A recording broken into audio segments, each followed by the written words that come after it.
Okay, hello everyone who is watching us today. Sorry we had a little technical difficulty, but I hope everything will be fine. As we announced, our guest today is American PR specialist from New Jersey, Deirdre Lopian. We had a little technical difficulty, but I hope everything will be fine. Whose agency DLPR also provides digital marketing services.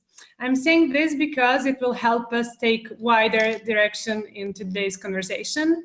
All of you who have Twitter accounts, please tweet about today's webinar using hashtag #WebinarPR. You can also mention Deirdre.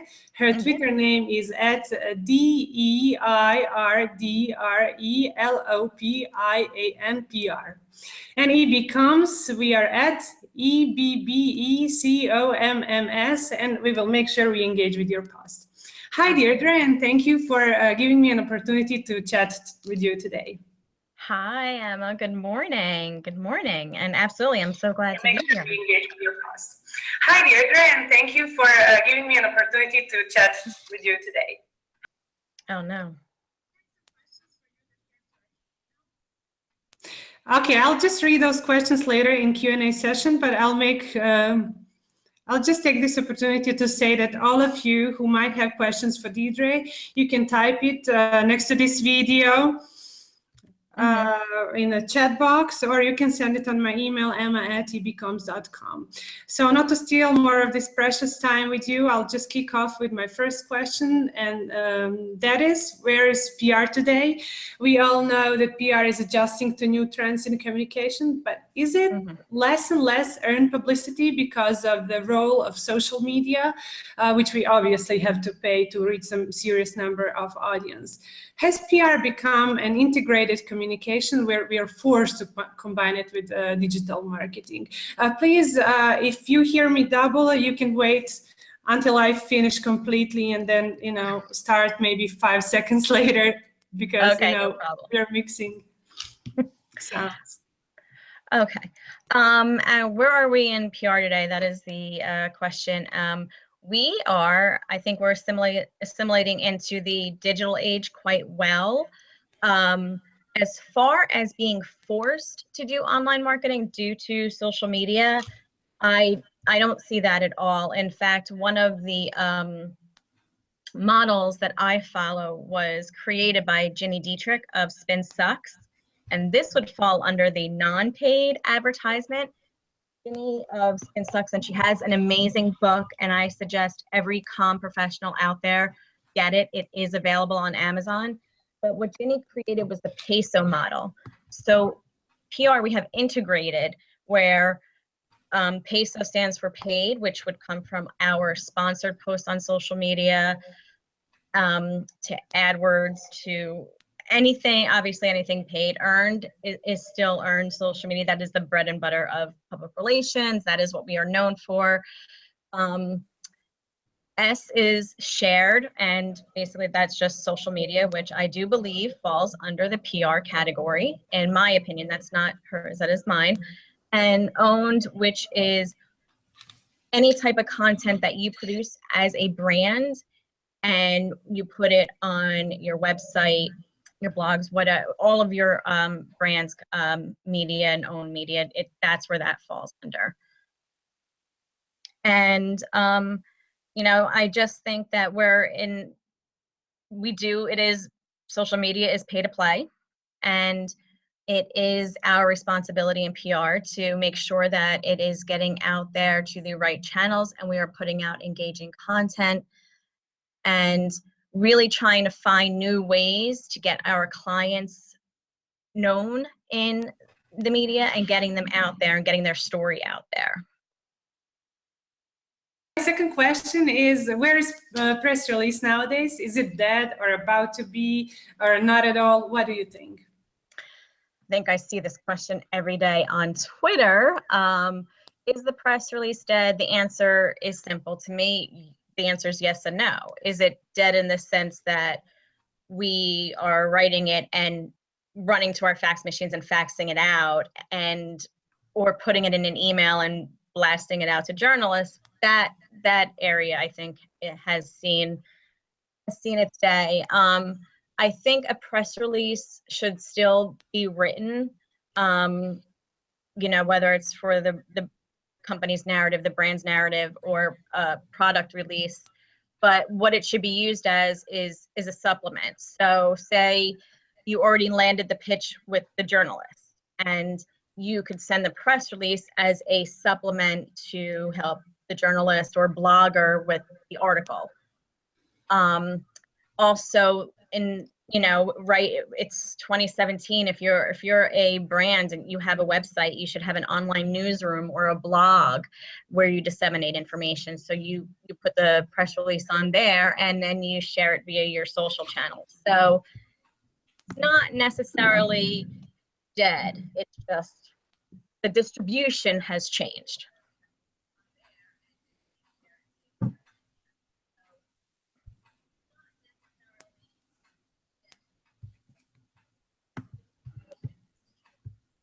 Okay, so well, you're obviously very busy in the region of New Jersey, and I know you manage to keep your big clients happy. Could you please share with our audience what are PR activities that you use in your everyday tasks? Social media, social media, social media. I am, one of my favorite areas to practice is social media. So yes, I am on it every day. I am, you know, I make sure I stay up to date because it is changing on the daily. Something else I do every day, especially right now with a client, is research. Unfortunately, I don't think there's ever going to be an app to supplement our research that we do as PR professionals. So right now I'm in the middle of a major rebranding project for a healthcare facility. So that entails the brand discovery, which, you know, it's the external interviews, the internal interviews, compiling all that information, getting the competitive analysis, and then sitting down, analyzing it. And then I just wrote up like a 16-page brand audit last week. And so we have not found a digital way to stop with the research. So that is something I do, well, was doing every day. And, you know, and it's just something that we're going to have to continue to do, whether we're digital or not. Thank you. I personally fell in love with content marketing and see lots of benefits from it for our agency and for our clients as well. Mm-hmm. How much do you use it in your work? And is it something you would suggest companies should embrace more in their communications? I use content marketing pretty much in everything I do. I blog, I create visuals. I just happen to have a background in graphic design as well. So I create visuals, put it out there.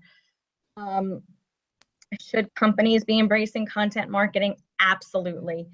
You know, whether it's through their PR team should be working with their marketing team to really get this, to really develop a content strategy for a brand.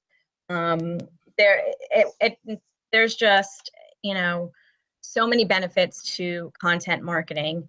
It's cost effective. So when it comes to, you know, the advertising dollars that were spent out there back in the days of purchasing full page newspaper ads, magazine ads, radio spots, you know, we can now create that within in-house, and you increase brand visibility with content marketing.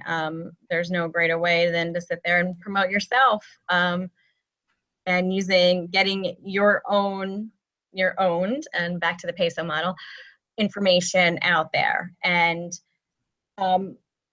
with content marketing, you build, or you organically build your audience, and you maintain your audience, and through content marketing. And most importantly, what do we all want? Lead generation.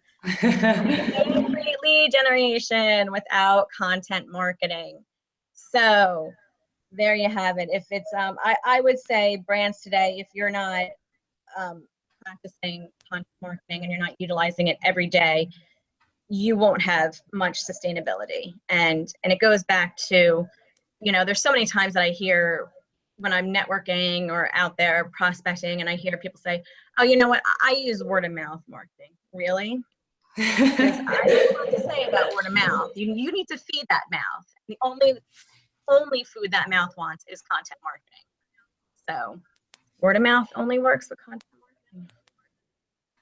Build that brand awareness. Yeah, what it does, it creates an audience and the customer too, you know, in the same time. Unlike traditional marketing, you only, you know, tends to create a customer. Here you have an audience where you can build not just, you know, this customer, you know, and company relationship, but also relationship that will continue a bit longer. Absolutely. You want to maintain that loyalty. You want to keep them coming back, you know, so make sure that content's engaging. You know, I'm very, you know, passionate about engagement, you know, especially with social media, you know, you have to do it. You gotta, you know, people are fickle, and your audience will leave if they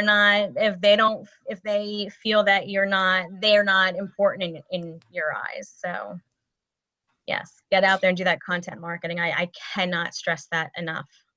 Yeah, talking about that, there's so much content out there. And the biggest question is how to stand out and have a persistence.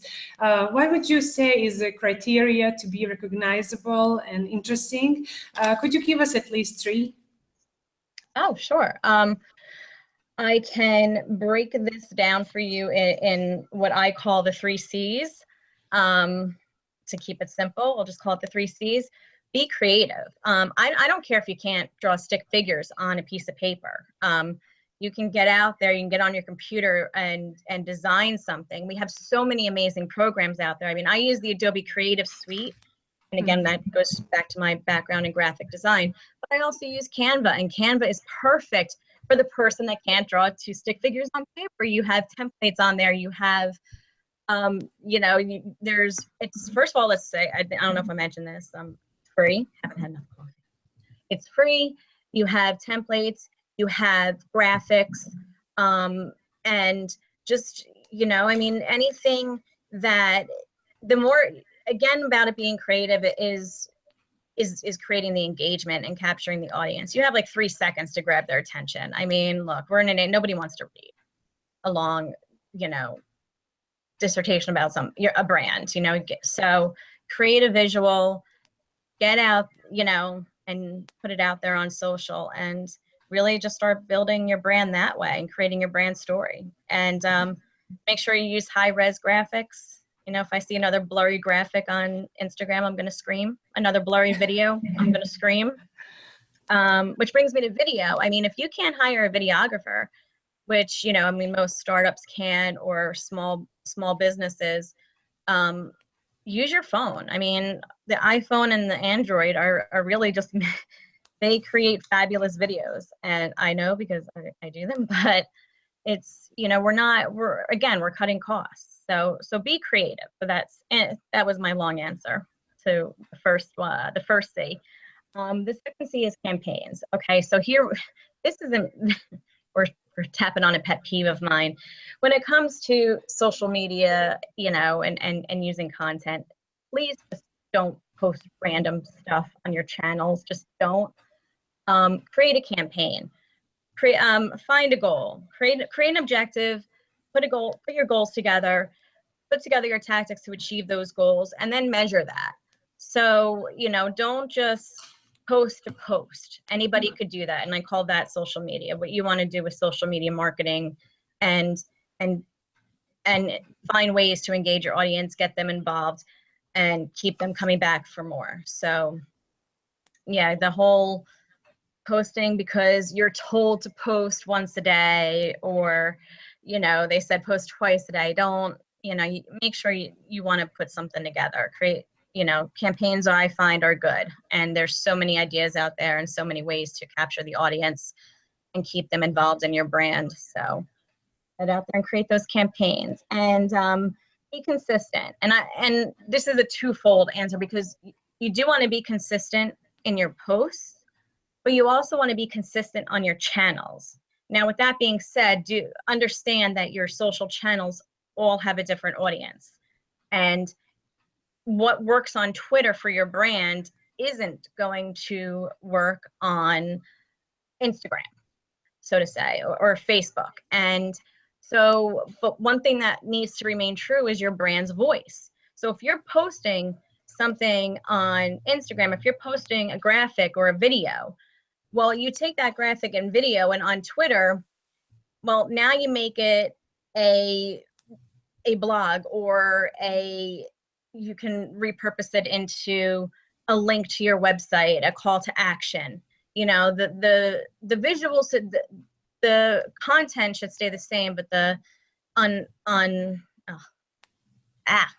like, definitely didn't have enough coffee. You want your visuals and your graphics and your content itself to have one voice, but different call to actions and on each platform. And so you don't want the last thing you want to see is a brand to say, well, on Twitter we talk about politics, and on Instagram I share funny memes, and on Facebook we do Facebook Live and we talk about the love of our pets. No. And then on our blogs, that's when we promote our brand. That's when we talk about our brand and promote our products and services. Like, no, you promote your products and services and your brand story on all platforms. Be consistent, be one voice.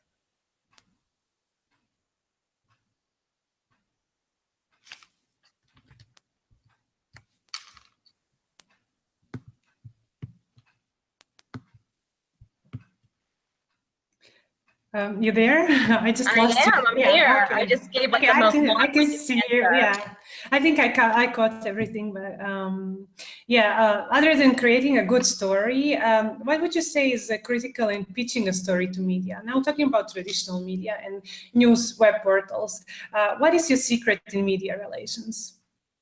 My secret to media relations. Well, one thing is they always, I feel like, I think in college, they used to say like, go for like 3 no's with journalists and always reach out to them. I just wait for the restraining order and go from there. But no, in all seriousness, you know, we have, you know, it's changed. I mean, I remember when I first started in PR, my media list was the same newspapers, the same magazines, the same radio stations to get out the information. And right now we have everything from podcasts to bloggers to, you know, anything. It's a wide open media field. So one thing you have to do is, we're just going to go back to research who your target audience is, and then find the media outlets where your target audience is. Where are they going? And, you know, that could be Instagram, that could be a podcast, that could be a certain blog, and and then, you know, you have to find on especially blogs and media outlets, you want to find the journalist that's really writing about a topic that you want to pitch, or they wrote a story that was in the wheelhouse of what you're trying to pitch. And then you research what that journalist wrote, and then it's a great segment when you, a great segue when you pitch a journalist to add that into your pitch. So, oh, I saw you wrote about X, Y, and Z. Similarly, I have something that would falls into that, and then you want to pitch to them. And I think that that builds the relationship, because I think, you know, also gone are the days of having coffee with journalists and, you know, networking, and that's still there, but it's hard to do, especially if you're on the East Coast like me, and I have some clients in LA, and, you know, I want to get information out there. And I think also what I find too with blogs, and this comes from my clients too, is they're like, oh, get this on Huffington Post or get this on Mashable. And you don't always want to do that. I mean, yes, those are the major high traffic blogs out there, but there's also niche blogs. So if your brand has a specific story that they want to get out there, find a high traffic niche blog where that audience goes to get that type of information. You know, it's everybody's so gung-ho about these blogs. It's the same, it's the, you know, the same thing I used to hear, like, oh, we need to be in the Wall Street Journal, we need to be on the front page of the New York Times, like what clients used to say. And it's just like, no, there's information out there, there's niche outlets that will get this out for you, that will hit directly to your target market. So, you know, with media relations, I mean, that is the secret. There's no, and look, I do it and I love it. I love the thrill of the pitch. So my suggestion is just, keep going at it and finding and really do your research. Really do your research, because there is so much information out there. And not all websites are reliable. Yeah, that's great. Thank you. So there are some questions that came to my email. First one is from Amra Devejic. Now we have a question that says, could you say more about, I'm just translating in English. Could you say more about mistakes one should never make in PR? Okay, let's just list a few because there are millions. I know there are millions. I mean, we can go into crisis communications, we can go into social media, we can go into media relations. I would say, and especially, something that we have going on here in the States, I would say transparency is be transparent with your audience, because, it's, there's that stigma attached to PR pros. Oh, just spin it. Just spin it. I actually had a prospect call me a few weeks ago, and that's exactly what they wanted me to do. It was a crisis situation. They said, just spin it. And I'm like, I don't spin. So I would say, definitely today's day and age, transparency is key as communication professionals.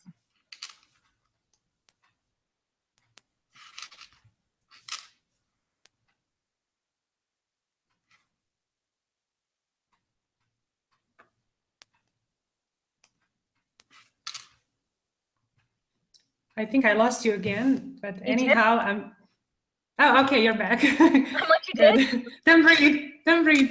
Well, you mentioned Canva and some tools that someone can, use to create content for social media.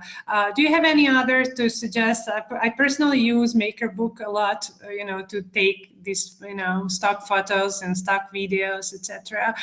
There's also Grammarly, very useful for PRs that use English in their work. It's a tool that you just, install to your computer, and, it appears on your email and on your Facebook, Twitter, anywhere where you want to check your grammar before you post or send something. Do you have any other secrets, like tools that you would like to share with our audience that can be useful in creating content? I know Buffer, which I'm a huge fan of, which is a scheduling tool, but they also have Pablo in there for creating visual content. But I'm also aside from these tools are great, I also think that we have so much at our disposal with cameras on our phone and with video on our phone.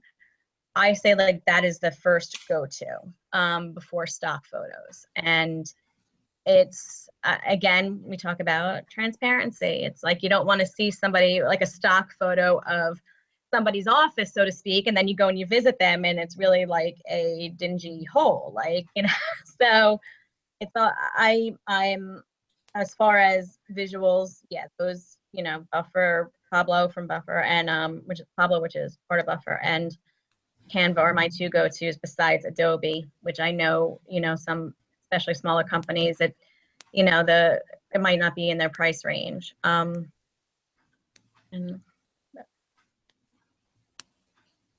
And I use Grammarly, by the way, and English is my first language, so I still need it on a daily basis.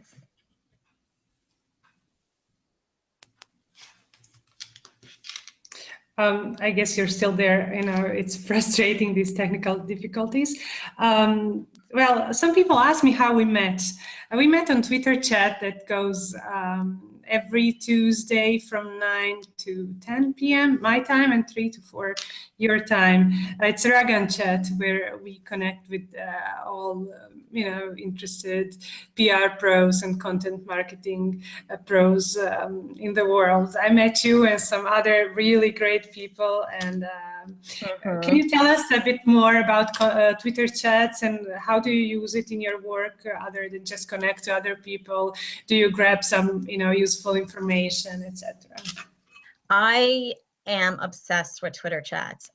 Twitter is my go-to social media platform. I participate. That is actually how I build my network, is via Twitter, whether it's professionals such as yourself and us coming together via Reagan Chat, which that is where I'm going to say I met the bulk of my colleagues, or it's finding prospects, people that I connect with. But as far as Twitter chats go, I would say participate in the ones that resonate with, that's going to help you grow as a business professional and is going to help your brand grow. So I'm a huge believer in Reagan Chat and Content Chat by Spin Sucks. And gosh, what else? I feel like I find these chats sometimes. There's also Solo PR, which is a great chat. And so definitely, you know, because there's so much, again, we find content, so much to choose from with these chats, but, you know, find the one that's gonna, again, I can't help but repeat myself with this, that's gonna help you grow as an individual and also help grow your business. And I highly recommend Reagan Chat.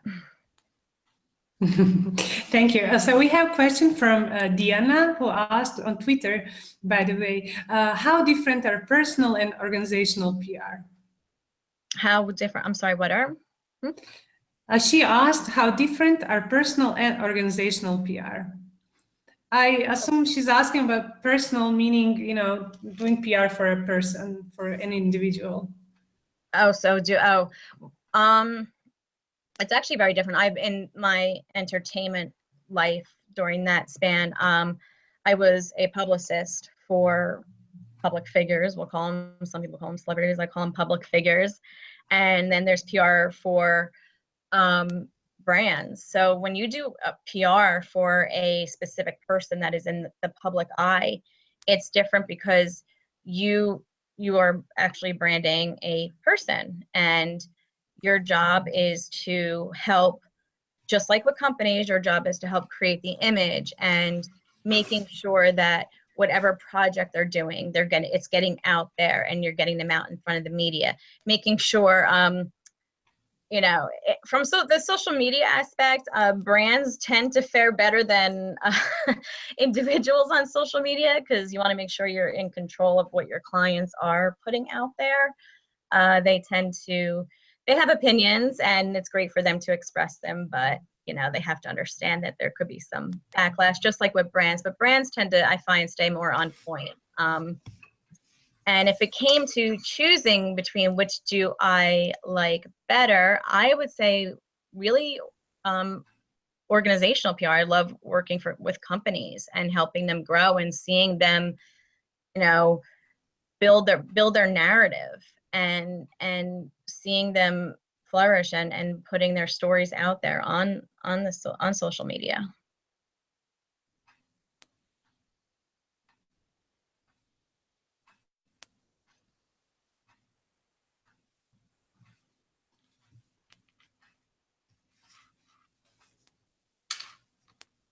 I can't hear you again, but anyhow, yeah, you're back. I'm back. Okay, good. I'm like, I could see, like, I see you, and then there's me and like a little. Well, I see myself on YouTube, and you know, I look like, you know, broken into pieces, like I'm using dial-up from 90s. But on Hangout, I see myself perfectly, which means my camera is great. So it could be the Wi-Fi connection. But we apologize again for this technical, you know, difficulty. But if you have any questions, you can, you know, just type it in this chat box or send it on my email. That was all from people who sent by this time. So I'll just thank you right now, and we can wait, you know. Yeah, there's something else that I wanted to mention, you know, it just popped out in my head. So you do, you provide your services online, so you can consult somebody in any region in the world, anywhere in the world. So later we will send a handout to all participants and to all people who signed up to this webinar. We will send a recording, probably a bit edited, prettier than this one today, and say that you provide your services on a distance. and give your contacts and your social media accounts where they can contact you, and your email as well. So I already mentioned your Twitter. It's Deirdre Lopian PR. You can connect there with Deirdre if you want. And you can tweet anything me else? questions. Yeah, anything else that you would say, just like some call to action that you would like to use right now? I would say definitely connect with me on my social platforms, Twitter, find me on LinkedIn, connect with me there. I mean, and the greatest thing about social media is the fact that we can connect with anyone all over the world. And I think it's great to connect with other PR pros in other areas of the world. I mean, especially Emma. I mean, I love, you know, we've had conversations, plenty of conversations before today when she was in Florida. And so, yeah, connect with me there, connect with me Instagram, follow me there. I follow back. You know, and let's talk, let's engage. I mean, again, the other thing I would like to say is probably the importance of social media is you build that relationship. You connect online, but you build that relationship offline. There's one question from Renaissance Annabelle. How to send a nicer image about the company whose image has already ruined by some individuals, and by that meaning how to build your name using PR. Did you understand this? I think I translated correctly. I think I do. It sounds like maybe like a crisis comm situation where a few individuals have tarnished the name of a brand, and now you have to rebuild that. And basically, you know what, you have to go back to square one. You know, it's what we do. You create that strategy. And it's hard without a specific answer. So I'm gonna have to give a broad, without a specific example. So I'm gonna have to give a broad answer. You just go back to create the strategy, you find out, you know, you create a narrative, you build from there. And it's, you know, be careful what you put out on social media during that crisis time. You want to, you know, that's an important, you know, to put that out there. And you know, you don't want to continue to feed into the crisis. You want to, again, be as transparent as possible. But without hearing like a specific example, I have to give a broad answer like that. So Annabelle, if you can just send you know, few lines about the company, maybe Deirdre can help you, or you can contact Deirdre later so she can help you out. I can give an example that I experienced a few weeks ago when I was contacted about a crisis situation at 5:30 p.m. at night from a company who had already been like knee deep into this. And they had already put out information on social media that created a serious backlash. And then they choose to contact me and say, well, what do we do here? And the advice that I had given them was, you know, they wanted to shut down their social media channels, which I said, absolutely not. Don't do that. Basically, you know, you have to go back and find out what is upsetting people and address them and address their concerns in a statement, and continue to, as they're posting, because they're going to post and they're going to tweet, you know, respond to ones that are genuine, because you're always just going to have random people spewing out, you know, vitriol all over the place in these situations. But, you know, make sure that during the crisis time, you do maintain transparency and you do respond via social media, because if they're going to post on social media, the last thing you want to do is shut down your channels or ignore their concerns or ignore their questions, you know, so address them as they come in. So. Yeah, I was about to say never ever say no comment to a journalist. Annabelle just said, okay, I will send my question to Deirdre by email. My nickname for YouTube is a bit weird, she says, or he said. Doesn't matter. So about crisis communications, there's so much to talk about when it comes to crisis communications. You can also hire EBBE Comms to help you with your strategy if you want to start from here, or to hold a workshop about crisis communication. Anything else? Any questions? Thank you, Annabelle, for sending this one. There's nothing on my email again. I'll check it now, and that's about it. And our timing is good. We have 1 more minute. Maybe it's my chance to apologize once again for this poor video by me. I don't know what happened, really. I deeply apologize. This is my crisis communication example where you have to apologize to your audience. And this is your chance to apologize. Never ever say, I don't know, it's Telema, not me. You know, Telema is our internet provider. Yeah, no, trust me, that we rely on technology, and that's just a sad fact. My Wi-Fi crashed last week in the middle of when I was working on that project, and Cablevision, which is my provider, heard from me over and over and over again. So it's okay. Yeah, definitely. This is a live broadcast. It happens on best TVs, even on CNN, so why not us? I was watching some webinars from HubSpot, and they're so casual with that, and they're my, role models. And in content marketing, why not? This is, live, and all it matters is that we provide good information and material to those who watch and to those who will share to others. And this video will stay, probably forever online. Oh gosh, my long-winded answers will be available forever. Yeah, you accepted. Well, maybe we can steal just a few more minutes. Wait if somebody, okay, we have comment from Vesna Andrezajmovic.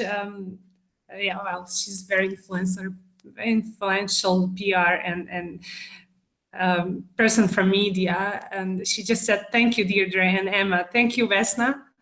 Thank you. Her support is always good, and thank you. Maybe because we had question about crisis communication. There is one very interesting example. I mean, interesting to PRs, definitely not to United Airlines in the US, where they dragged the doctor from the flight who didn't want to give up on his seat. Mm-hmm. Did you follow that crisis? I absolutely did. And not only did they drag him off the flight, but then they basically slandered his name on the internet when they went out and basically tried to pull this guy's past into the current situation, which one thing had nothing to do with the other. I just think, to me, that was, first of all, it was a gross display of humanity. Let's get that out there. And the way they handled it. I mean, I remember I'm going to say probably about 3 weeks after that, they put out a job posting that Michelle Garrett from our Twitter chat said they were looking for new PR professionals. And Michelle Garrett put it out on Twitter, like, does anybody want to work for United? Anybody? And, it makes me question the competency of their PR staff. It makes me question what, where were they in that? Like, what was their mindset? First of all, we know we have to be careful with everything we do, because, in any situation, people pull out those cell phones and they start recording. So there was that. But your first response is to slander the guy. And I just feel that it was handled poorly from start to finish. And it was really sad to see, and it was really sad as a PR professional to see that I have colleagues out there that thought that was the best way to handle this situation. And it comes down to being proactive and not reactive. I think people are so, when it comes to crisis, we want to get that information out there fast. We want to get that statement out there right away, and that's not always the answer. You got to sit back, you got to take it in, you got to think, okay, this is the situation. What are we doing? How will we handle it? And go into it with strategy. Don't just put a statement out to put a statement out. When you put that statement out, you got to realize that, again, people are going to have something to say even about that statement, professional or unprofessional, as they displayed. And how are you going to handle that? And then have the strategy for moving forward from the crisis. Like, okay, what are we going to do from here on out? Okay, so we have the statement out there. What's our next course of action? What's our, you know, so on and so forth. And, you know, I just, that situation just really did not sit well with me at all, as a human being and as a PR professional. And I just think that they went out there and they were reactive. Yeah, I was just about to mention the information that just appeared in media about doctors, you know, psychological problems from his past, which was, you know, so evident that it came from United Airlines. But I gotta say, being from Jersey, if that would have happened to me, it would have been a much different story. I mean, to make sure your staff has a seat, so you have to take some poor man off the flight. Like, no, it's the whole, as I said, the whole thing from start to finish was really unprofessional. Yeah, they definitely need Deirdre Lopian to help them. I did not respond to that job inquiry, even though it's right here in Jersey. Oh, really? I didn't know that. Yeah, their hub is outside of Newark Airport. Okay, that was one, I think, quite big example from this year that happened in U.S. media, and I think in world media. If I could see it here in Bosnia, then, you know, I can't imagine how it looked in the U.S. Honestly, pros have had a heck of a year. Let's be honest. I mean, there's been, you know, there was the Kendall Jenner, what was that, Pepsi? I mean, it's just the whole, it's just been quite a year for PR professionals and crisis comms. Yeah, did they pull that advertisement? Yes, they did, and rightfully so. Oh, wow. Again, I say, like, who were the ad wizards that came up with that one? And who looked at that and said, you know what, this is a really good idea? Well, we have one more question. I'll just finish with this one because it's been already 51 minutes. I, you know, intentionally stole a few more minutes because we had those technical difficulties. And this question came from Diana again. She's asking if PR in social media doesn't bring results, is it not working, or is it us using it wrong or not investing enough? Oh, I hate saying this, but it's you using it wrong. I mean, this is actually a question I had a few weeks ago at a networking event from a guy that ran an insurance agency, and he's like, "Well, PR is just not for me." I'm like, "No, it's for everybody. If you're a brand, get it out there. If you're, you know, whatever your product or services, you need to be on there." Regarding investing, again, we talk about the pay to play for social media, and Facebook being the biggest one of them all, and also having a top-notch ad platform.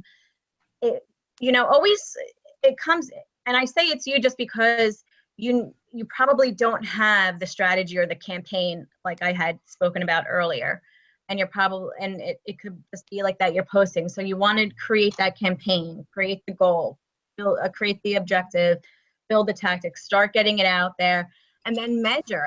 And you know, all of these platforms have ways that we measure. I mean, Facebook has it as you're going along. You look at your relevancy. I mean, that's the first thing when your Facebook ad isn't doing well, you go under relevancy. And okay, well, your relevancy score is low. Well, why is it low? Because you know what? You missed your target audience. You're not reaching them. Are your messages captivating? Are they engaging? Is there a call to action? I mean, that's the most important thing when you're putting something out there. Again, we talk about strategy. You know, what is your call to action? What are you trying to do? Are you trying to gain emails? Are you trying to, you know, because conversions, everybody just thinks conversions is a sale and boom, and that's your conversion. And it's, you know, not the case, especially in social media. But you define what is a successful campaign. And you know, I hear so much about how much money should I invest? How much money should I invest? And yeah, you know what? You want to be successful, you gotta build a budget. You know, one thing I hate doing is throwing numbers out there and saying, okay, so it's $1,900 for your first campaign. But one thing I will say is these $5 here and there that, you know, I always read about in blogs. Oh, you just need $5. No, definitely no. If your goal is to grow your business, if your goal is brand awareness, $5 is not going to cut it. And I can go on and on about social media. Thank you. Thank you again. I'll just end this broadcast now. And thank you, everyone who was watching this podcast. You can still send questions on email. I guess Deirdre will be willing to answer, especially on Twitter. She's very active on Twitter. Thank you again. And we'll send you this edited video perhaps later. I was planning today, but we'll definitely have to edit a little bit, you know, before we send it out. Have a good day, everyone. Thanks, and Emma. Thank you, everybody. Keep following EBBE Comes for more content. Bye. Bye.